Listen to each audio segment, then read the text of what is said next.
আসসালামু আলাইকুম রহমতুল্লাহি ওয়া বারাকাতুহু। দেশের বাইরে যে জায়গাতে দেখছেন সকলের প্রতি শ্রদ্ধা রেখে স্মরণ করছি। দীর্ঘ অনেকদিন যাবত এই কথাগুলা আমার অন্তরে ছিল, আজকে প্রকাশ করতে যাচ্ছি। আলেম ওলামাই আমাদেরকে সারা জীবন বুঝিয়ে আসছে, শোনাইয়া আসছে, শিক্ষা দিয়ে আসছে যে সুদখোর থেকে বিরত থাকো। যারা সুদখোর আছে, সুদে যারা টাকা লাগায়, তারা নাকি মার সাথে জিনা করা যেই কবিরা গুনাহ হয়, তাদের নাকি ওই গুনার নাম তালিকা পড়ে। তো বিশেষ করে আলেম ওলামাই আমাদেরকে বল শোনাইছে, বল শিক্ষা দিছে। এখন বর্তমান অন্তর্বর্তী সরকার ডক্টর মোহাম্মদ ইউনূস, সে একজন সুদের মহাজন। গোটা পৃথিবীর সুদের যে প্রতিষ্ঠাতা আছে, প্রতিষ্ঠাতার চেয়ারম্যান হইল ডক্টর মোহাম্মদ ইউনূস।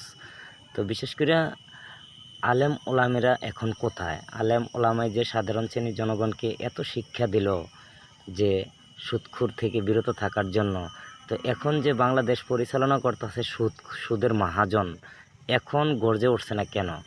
জামায়াত ইসলাম, এরা তো আলেম। অন্য দল বাদ দিলাম, অন্য আলেম ওলামাইয়ের কথা বাদ দিলাম, তারা তো আলেম ওলামাই, ঠিক না? তো তারা যদি আলেম ওলামাই হয়ে থাকে, তাদের সঙ্গ বন্ধু ঐক্যবদ্ধ কেন সুদের মহাজনের সাথে হবে? তাইলে আমরা অবশ্যই বল শুনছি, বল শিক্ষা পাইছি। সুদখোর থেকে যদি বিরত থাকতে হয়, তাহলে বাংলাদেশের সরকার যদি সুদখোর হয়, আমরা কোথায় যাব? আলেম ওলামাইরা এত জীবন আমাদেরকে যেই শিক্ষা দিয়ে আসছে, এই শিক্ষা সম্পূর্ণরূপে ভুল। আর যদি প্রকৃতভাবে সুদখোর থেকে বিরত থাকতে হইতো, তাইলে অবশ্যই আলেম ওলামাই সবার আগে রুখে দাঁড়াইতো যে অন্তর্বর্তী সরকার এই বাংলাদেশের দায়িত্ব পরিচালনা করা সম্ভব হবে না। কারণ বাংলাদেশ ইসলাম রাষ্ট্র, ইসলাম কান্ট্রি, মুসলমানের সন্তান বেশির অংশ। তো বিশেষ করে 85% মানে 85% লোক যদি মুসলমান হয়, তো অন্য ধর্মের আর কয়জন হয়? তো বিশেষ করে আলেম ওলামাই যেহেতু আমাদেরকে এত শিক্ষা দিছে সুদখোর থেকে বিরত থাকার জন্য, সুদখোরের সাথে কোনো কিছু সঙ্গবদ্ধ ঐক্যবদ্ধ ভাই বন্ধুভাবে চলা যাবে না। এখন আলেম ওলামাইরা সুদখোরের সাথে ভালো ঘনিষ্ঠ সম্পর্ক হয়ে তুলছে। তার মানে এটাই প্রমাণ হয় যে ইহুদি নাস্তিকের রাষ্ট্র বাংলাদেশ হয়ে গেছে।